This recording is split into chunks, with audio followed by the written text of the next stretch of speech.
हर दौर में, हर तहजीब में ये माना जाता रहा है कि आवाज़ में एक शक्ति होती है।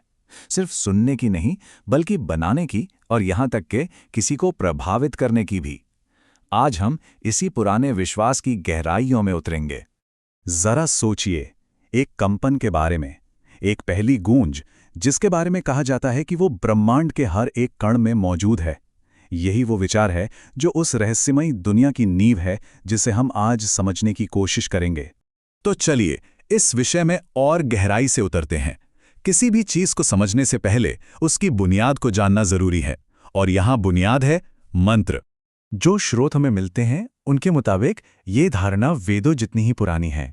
ऐसा माना जाता है कि दुनिया की शुरुआत किसी चीज से नहीं बल्कि एक आवाज से हुई थी, एक ऐसा कंपन जिससे हर चीज ने जन्म लिया। तो ये मंत्र असल में है क्या? इसे सिर्फ कुछ शब्दों का जोड़ मत समझिएगा। इसे उसी पहली आवाज का एक रूप माना जाता है, एक ऐसा जरिया जिससे मन अपने अंदर चल रहे विचारों को शांत करके कायनात की लय से जुड़ सकता है। और सभी मंत्रों का बीज वो ओम को माना जाता है। ये अपने आप में एक बहुत शक्तिशाली प्रतीक है। इसके 3 अक्षर हैं, अ, उ, म, जो दुनिया बनाने, चलाने और खत्म होने की 3 शक्तियों को दिखाते हैं।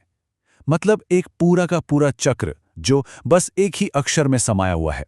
ये सवाल मन में आता है ना, कि अगर एक आवाज में इतनी शक्ति है कि वो ब्रह्मांड से तालमेल बिठा सके, तो क्या इसे किसी खास इंसान की तरफ मोड़ा जा सकता है?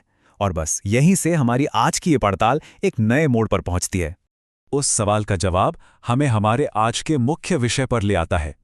हमने मंत्रों की बुनियाद तो समझ ली है, अब देखते हैं कि इस शक्ति का इस्तेमाल एक खास मकसद के लिए कैसे किया जाता है, जिसे वशीकरण कहते हैं। स्रोतों के हिसाब से वशीकरण शब्द का मतलब ही है किसी को वश में करने का तरीका। ये एक प्राचीन तरीका है जिसका मकसद किसी इंसान के विचारों या उसके कामों पर असर डालना है ताकि कोई चाहा हुआ नतीजा मिल सके। यहाँ पर एक बहुत जरूरी फर्क समझना होगा, जिसके बारे में इसे प्रैक्टिस करने वाले हमेशा बात करते हैं। उनके मुताबिक वशीकरण और काले जादू में सबसे बड़ा अंतर इरादे का होता है। कहा जाता है कि वशीकरण का इस्तेमाल अच्छे कामों के लिए, जैसे किसी रिश्ते को बेहतर बनाने के लिए होता है, जबकि काले जादू का मकसद सिर्फ और सिर्फ किसी को नुकसान पहुंचाना होता है। वशीकरण के भी कई प्रकार बताए गए हैं और हर एक का एक खास मकसद होता है। जैसे कामदेव वशीकरण का जिक्र तब आता है जब किसी नए साथी को आकर्षित करना हो, या मोहिनी वशीकरण जो पहले से मौजूद रिश्तों में प्यार बढ़ाने के लिए है। और फिर एक है शाबर वशीकरण, जिसे काफी पेचीदा माना जाता है और इसमें अक्सर लोकल बोलियों के मंत्र होते हैं। तो सवाल ये है कि आखिर ये किया कैसे जाता है? चलिए अब उन तरीकों और प्रक्रियाओं पर एक नजर डालते हैं जिनका जिक्र इसे करने वाले लोग करते हैं। अभ्यास करने वालों के अनुसार कामयाबी के लिए तैयारी बहुत जरूरी है, जैसे कि एक शांत जगह चुनना, एक अच्छा माहौल बनाना और सबसे जरूरी अपने इरादे पर पूरी तरह से ध्यान लगाना। वो बताते हैं कि इस प्रक्रिया में लगातार बने रहना ही कामयाबी की कुंजी है। अब मंत्र के ऊर्जा को एक जगह पर केंद्रित करने के लिए अक्सर अलग अलग चीजों का इस्तेमाल किया जाता है। इनमें उस इंसान से जुड़ी चीजें हो सकती हैं, जैसे तस्वीर, बाल या कपड़े। कभी कभी लौंग और मिठाई जैसी चीजों का भी इस्तेमाल किया जाता है। हमने ये तो समझ लिया कि ये क्या है और इसे कैसे किया जाता है, लेकिन सबसे बड़ा सवाल तो अब भी वही है, क्या ये काम करता है? इस आखिरी हिस्से में हम इसके असर, इसकी सीमाओं और इससे जुड़े विश्वास के पहलू को देखेंगे। स्रोतों में कामयाबी के कई दावे मिलते हैं, जैसे राघव की ये कहानी, जो दावा करते हैं कि मोहिनी मंत्र के जरिए उन्होंने अपने रिश्ते को बचा लिया। इस तरह के अनुभव इस अभ्यास में विश्वास को और मजबूत करते हैं। लेकिन ये हमेशा कामयाब क्यों नहीं होता? खैर, जो लोग इसे प्रैक्टिस करते हैं वो इसकी भी कुछ वजहें बताते हैं।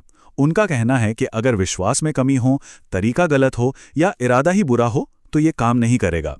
और एक दिलचस्प बात वो ये भी बताते हैं कि अगर जिस इंसान पर यह किया जा रहा है उसकी अपनी आध्यात्मिक ऊर्जा बहुत मजबूत है तो भी इसका असर नहीं होता। तो इसमें वक्त कितना लगता है, इसका कोई पक्का जवाब नहीं है। कहा जाता है कि आसान मामलों में 24 घंटे में भी असर दिख सकता है, जबकि मुश्किल हालातों में 2 महीने तक का समय भी लग सकता है। इसलिए सब्र को एक बहुत जरूरी हिस्सा माना गया है। तो आखिर में हम कहाँ पहुंचते हैं? क्या ये सच में ब्रह्मांड की ऊर्जा को इस्तेमाल करने का एक जरिया है, या ये सिर्फ हमारी इच्छाओं, हमारी उम्मीदों और किसी को पाने की चाहत का एक गहरा प्रतिबिंब है? इसका जवाब शायद हर किसी के अपने विश्वास और नजरिए पर निर्भर करता है।